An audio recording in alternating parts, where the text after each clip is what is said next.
where surveillance sensors may be hidden. There are electronic sensors that are placed along the ground.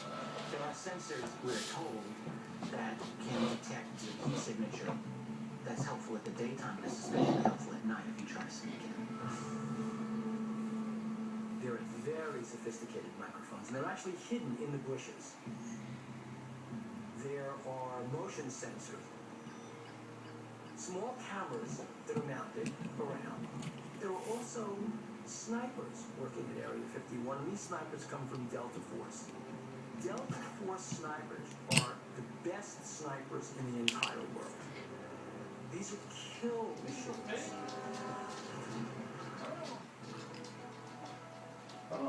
In 1997, an article in Popular Mechanics magazine claimed that Area 51 had been closed down and abandoned.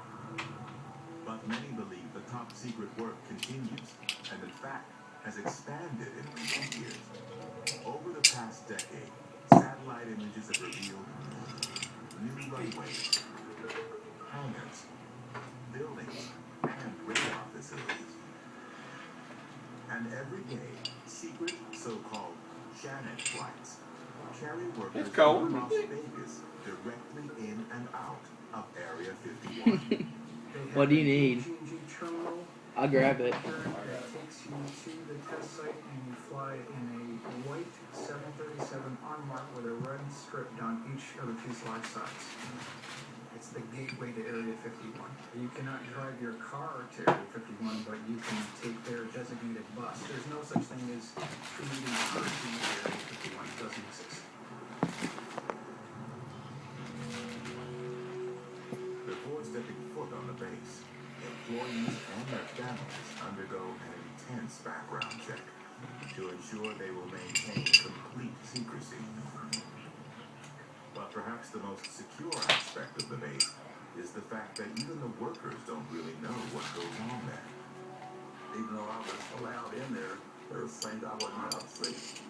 We did not talk to each other in that sense. We never asked, just what do you do? Because once we got there, we went our separate ways and did our jobs. You didn't have a need to know, and you just didn't ask. Workers of the base typically have a top secret clearance, but access within each project is strictly compartmentalized. It's on a need-to-know basis. It is a base of compartmentalized strangers. When classified Northrop aircraft is tested at Area 51, people who work in the Lockheed Skunk Works laboratory are told to bring the shades down and never to look out the window as the other aircraft is taxiing by, so you can see how one doesn't even know what the other is doing. The veil of secrecy that surrounds Area 51 has fueled the conspiracy theories about what goes on there. Claims range from the testing of chemical and biological warfare weapons to time travel machines and even alien technology.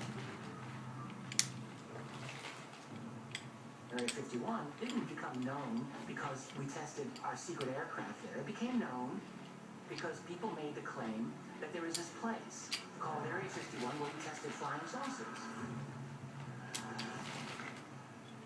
Stories began to leak out of that facility of people who had seen unusual things going on there related to so-called reverse engineering of extraterrestrial vehicles and to new research into our aerospace programs. Could the secret research and development at Area 51 include extraterrestrial technology? If so, just what, or perhaps who, is being hidden at Area 51?